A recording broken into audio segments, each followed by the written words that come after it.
I'm Ashton Addison from EventChain for Investment Pitch Media and FinTech News Network. And today on Blockchain Interviews, we have Andrew Henderson, the Nomad capitalist. Andrew, welcome to the show.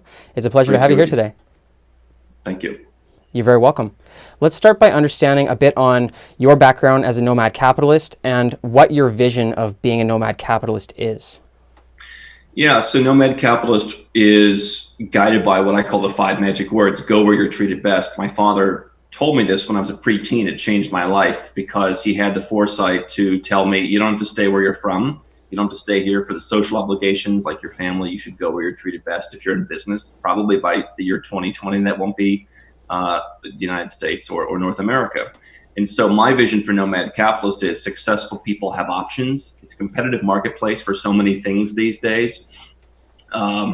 You can get the best deal on everything. I mean, the margins on things like televisions are so low, restaurants, there's a million of them. You have so many choices, but yet we don't consider the country that we live in, the country we pay taxes to, the country where the banks are keeping our money, the country, the laws that we're subject to if we're a crypto investor, our citizenship, all these things for most people are dictated by one country. They can literally shut you down in so many ways tomorrow. And I believe in having options: second passports, second residences, investments around the world, and just diversification. That's great. And you do talk a lot about emerging markets and frontier markets. Can you talk a little bit about why you see this as a good potential for investment and maybe give some specific examples?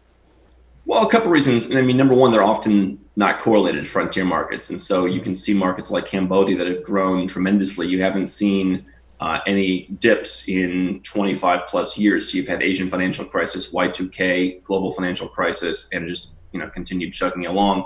I think there's a lot of opportunity in these markets if you're knowing what to doing and know what to do. Obviously, they can be much more opaque than a developed market, but if you get in there and understand what it is that you're looking for, you can get much higher yields. I see people in Australia, Sydney, places like that, Los Angeles, making 2-3% yields. They have high taxes, they have lots of regulations, very pro land, very pro tenant, and just lots of problems. Oh, and by the way, the markets go down 20% every once in a while.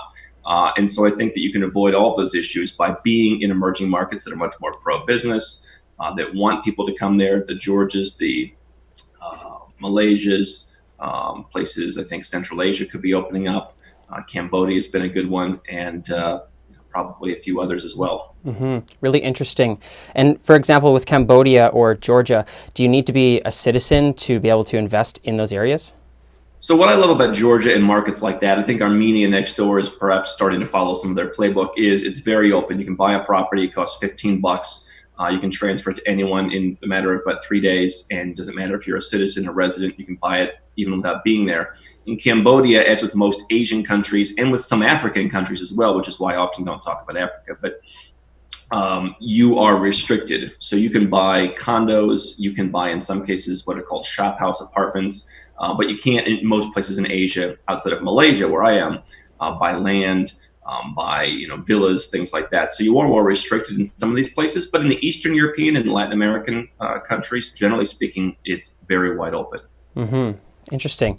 And you also have the potential to, for tax reasons and for personal benefit, to invest, and through the investment you can gain citizenships. You've studied a little bit into that, right? Well, this is a lot of what we do at Nomad Capitalist, right? And there's different ways to get a second citizenship. I believe it's a great diversification tool. Make sure that no one country owns you. You can do that with 2 citizenships. You can go out and make a donation. I've done that route a couple times to different islands, and they'll give you a citizenship in months. What you can also do is you can be naturalized, sometimes more quickly than everyone else, by investing in things that they want you to invest in. Oftentimes that's real estate. Sometimes it's starting a business. There are a couple countries where they've prioritized, crypto.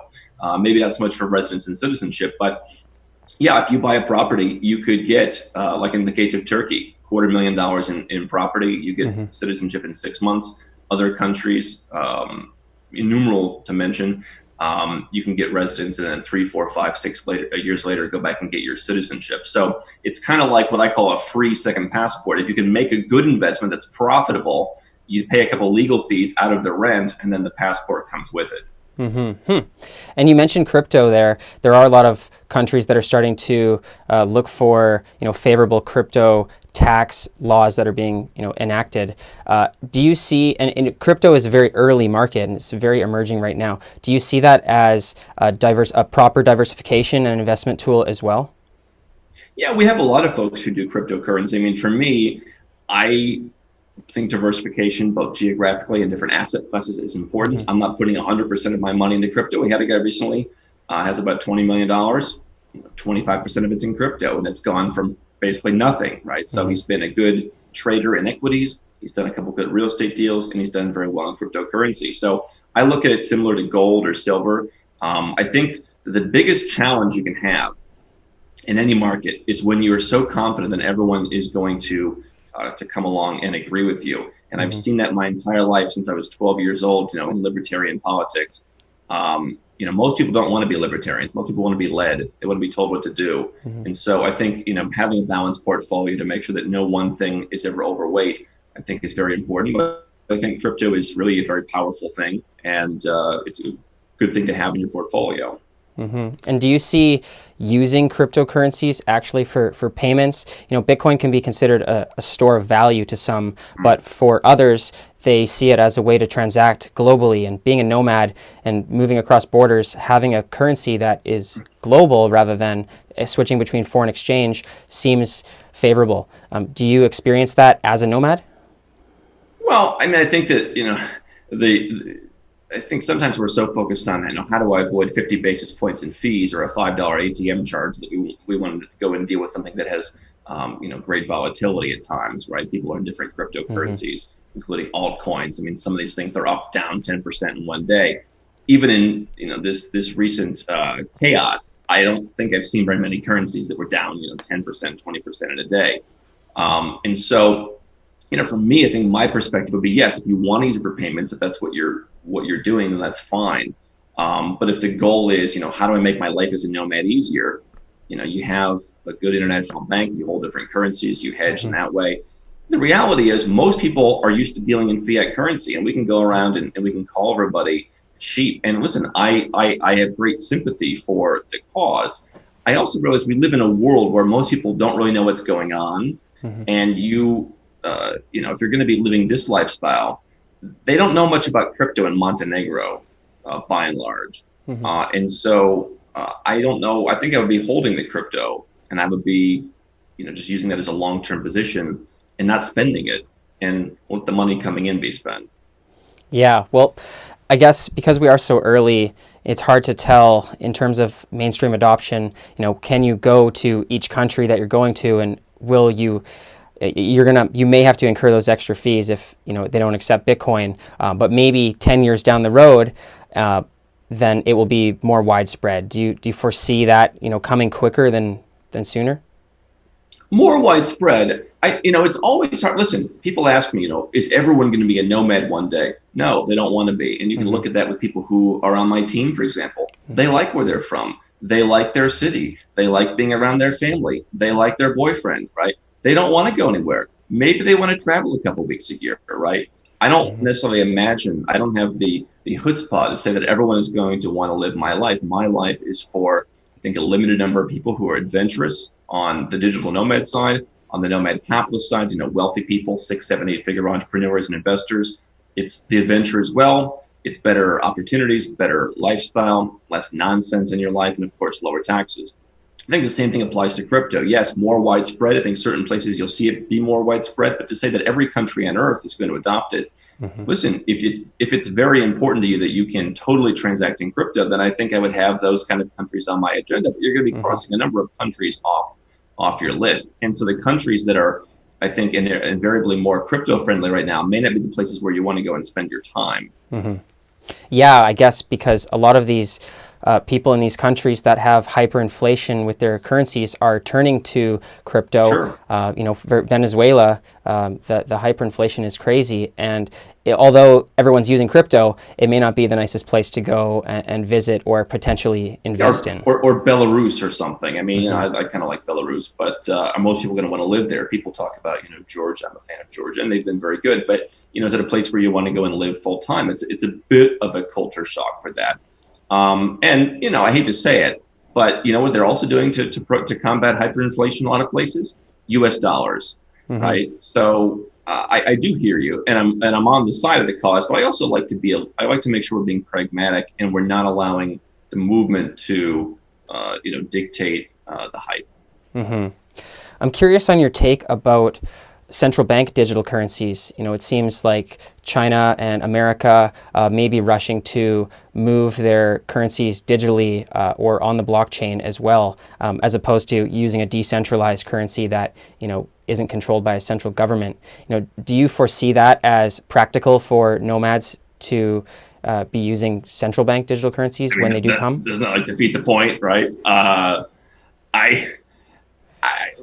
Again, here is my concern, right? And I know there's people in the crypto community who, far too pragmatic for them.